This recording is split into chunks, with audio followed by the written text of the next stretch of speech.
இங்க எப்பெல்லாம் ஆணவ கொலைகள் நடக்குதோ, அப்பெல்லாம் ஆணவ கொலைகளுக்கு எதிரா சட்டத்த கொண்டு வாங்கன்னு போராடிட்டு இருக்கிறோம்.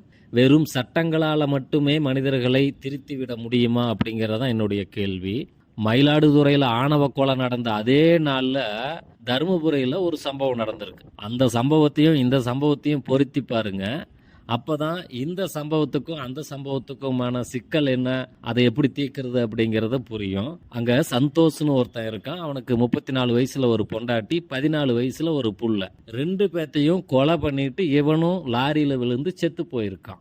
ஏன்னு கேட்டா, இவன் ஷேர் மார்க்கெட்ல பணத்தை தொலைச்சிட்டானாம, இனி வாழ பிடிக்கலையாம், இந்த உலகத்தை விட்டே போகணும்னு முடிவு பண்ணிட்டான். போகும்போது தனியா போகக்கூடாது, துணைக்கு 2 பேர்த்தையும் கூட்டிட்டு போயிடலாம். ஏன்னா பொண்டாட்டி பிள்ளைன்னா அவனுக்கு ரொம்ப பிடிக்குமா, ரொம்ப பாசம் வச்சிருந்தானா. அப்படி பாசம் வச்சிருந்த புள்ள மண்டையில சுத்தியால் அடிச்சு கொண்டிருக்கிறான். ரொம்ப பாசம் வச்ச அந்த பொண்டாட்டிய கழுத்தை நெரிச்சு கொண்டிருக்கிறான். இப்படி அம்மாளையும் மகளையும் கொன்னு அவன் கூடவே கூட்டிட்டு போகணும்னு நினைச்சிருக்கான். அவன் ஒரு வீடியோ போட்டுட்டே செத்து போயிருக்கான்.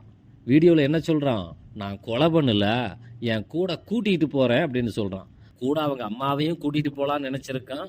ஆனா அங்க இருந்த யாரோ தடுத்துட்டாங்களாம். அதனால ஒன்றும் பண்ண முடியல.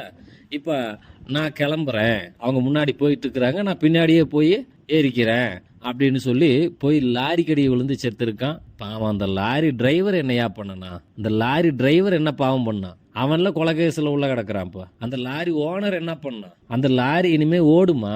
உன் பொண்டாட்டி பிள்ளைகளை கொன்ன, நீயும் செத்து போன, அந்த லாரி டிரைவர் என்ன பண்ணான், லாரி ஓனர் என்ன பண்ணான் போவான். இப்படியான பைத்தியங்கள் எல்லாம் இந்த தமிழ்நாட்டில் இருக்குது.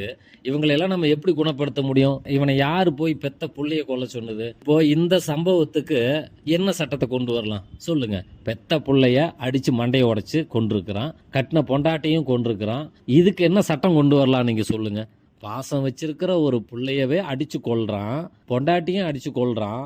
ஏன்னா நான் கூடையே கூட்டிட்டு போறேன் அப்படிங்கிறான். இதுக்கு என்ன சட்டத்தை கொண்டு வரணும் சொல்லுங்க? இப்போ தருமபுரியில நடந்த சம்பவத்துக்கு ஒரு தீர்வு கண்டுபிடிச்சிங்கன்னா, அதே தீர்வு தான் மயிலாடுதுறையில நடந்த ஆணவ கொலைக்கும் பொருந்தும். இங்க வெறும் சட்டத்தால மட்டுமே மனிதர்களை மாத்திர முடியாது. அதுவும் நிறைய பேர் தான் சாதி பத்திரமா இருக்கணும், பக்கத்து வீட்டுக்காரன் ஜாதி மட்டும் ஒழியணும்னு நினைக்கிறதெல்லாம் ஜாதி ஒழிப்பு கிடையாது.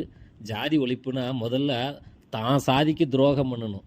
அப்பதான் சாதியை நாம ஒழிக்க முடியும். சட்டம் வேண்டான்னு சொல்லல, சட்டத்துக்காகவும் போராடுங்க. அதே நேரத்தில் மனிதர்கள் மூளையில இந்த சாதிங்கிற சாக்கடையை எப்படி கழுவி சுத்தம் பண்றது, எப்படி ஒவ்வொருத்தனையும் சாதியற்றவனா மாத்துறது, அந்த சாதி வெறியிலிருந்து மக்களை குணப்படுத்துறதுக்கு என்ன வழி அப்படிங்கிறதையும் நம்ம யோசிக்கணும்.